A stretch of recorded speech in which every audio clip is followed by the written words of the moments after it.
I also look to see where you can find grounding, which is very important, where you can find balance in the four bodies, the emotional, the physical, the mental, and the spiritual balance.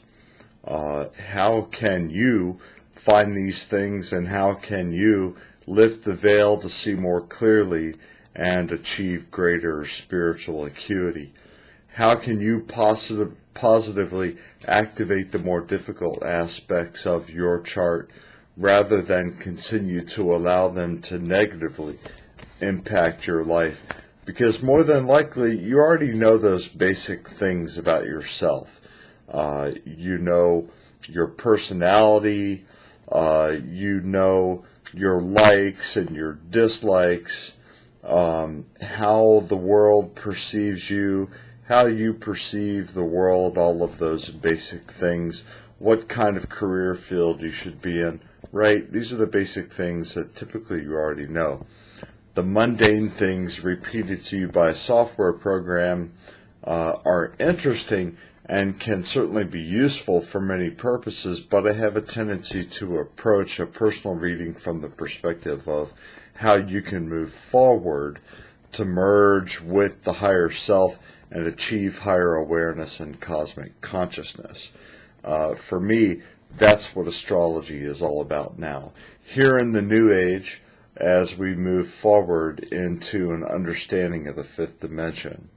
But science is starting to see the fifth dimension leading us quickly into actually needing to understand a 10th or an 11th dimension to really explain some of the anomalies that they're investigating as we move away from the confinements of third dimension understanding of mass and fourth dimension time limitations of quantum models. They limit experiencing and knowing the subquantum mind and the subquantum world and the subconscious. We can now move into holographic concepts of understanding the universe and ourselves. We can finally move into the holographic experience that awaits us. If you're not already doing this, trust me, you can. It's actually what we're supposed to be doing right now. The holographic model of science is nothing new. It's just simply been suppressed for a very long time. This is the direction in which we're being nudged. Chiron helps us here.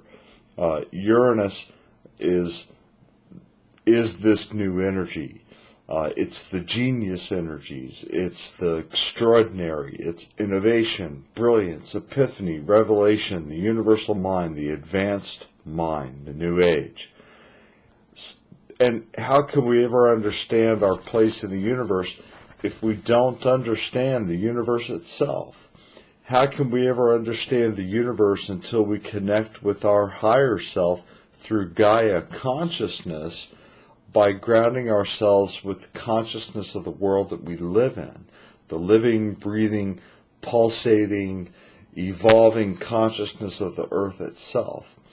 We're getting deep actually into territories that are too time-consuming to discover here in this video, but you see where I'm going. Chiron makes these sixth house issues very clear to us. So we can then move on into the upper hemisphere of our chart, and through diligent work and absolute attention, we can quiet the mind and tune in to the subtle energies that have been masked for so long by the gross energies of third and fourth dimension limitations. And this is something that many people, especially those that diligently have sought spirituality through meditation, through shamanic journeying, shamanic ways, those people actually already understand this, because this is fifth dimension understanding and beyond. This is fifth through 10th and 11th dimension understanding. So again, this is nothing new. We're just moving into now actually being able to illustrate it and understand it. And we must move toward the understanding that we can blow up the deliberately institutionalized mental structure that we've unfairly been shackled to and enjoy the freedom of higher levels of awareness. This is the energy of Uranus, right? Explosive change, Aquarius, the new age, the awakening, the dawning of the age of Aquarius is over, man. The age itself is now here. We're in it. Uranus moves into Aries on May 28th. It moves out of Pisces and into Aries May 28th to give us a taste of that. Not a big taste because it will still be in the void of Aries, but at least a little taste. Then Uranus goes retrograde, moving back into Pisces until it goes direct again December 6th of this year, and then moves back into the Aries void March 12th of 2011, and fully into Aries at 1 degree March 30th of 2011, where it stays there in Aries until it moves into Taurus in June of 2018. So let's take my own chart for an example. I'm going to give you guys an example. My Chiron is in Pisces in the 9th house. And the 9th house is what? The higher self, seeking truth and seeking higher wisdom. Chiron pushed me in that direction, and it has for my whole life. Every step of the way, energetically compelled me to see and seek divine truth and wisdom.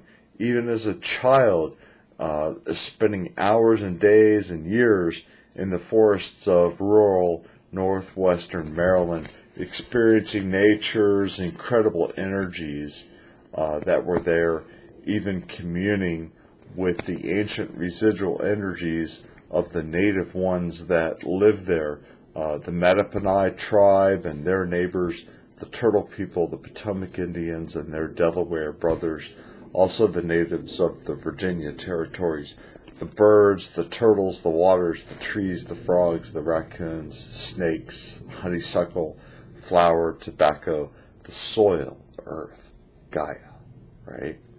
The nearby bays and the oceans, the sands and the sea life, the wild ponies of the Assateague Island, they all speak the truth of creation to the quiet mind. These energies are the subtle energies that one can tune into. And I was fortunate enough to migrate west later in life to New Mexico and learn more about the Native American way and communion with nature and our four-legged friends and our winged friends there in New Mexico.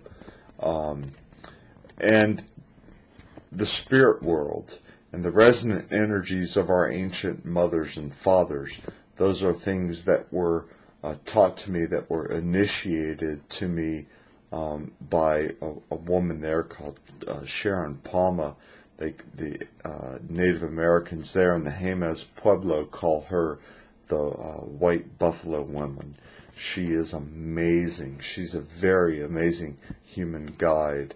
If you ever have an opportunity to meet up with her, visit her in the Jemez Springs, I really highly recommend her. And that's just my experience, though. Yours may be entirely different, of course.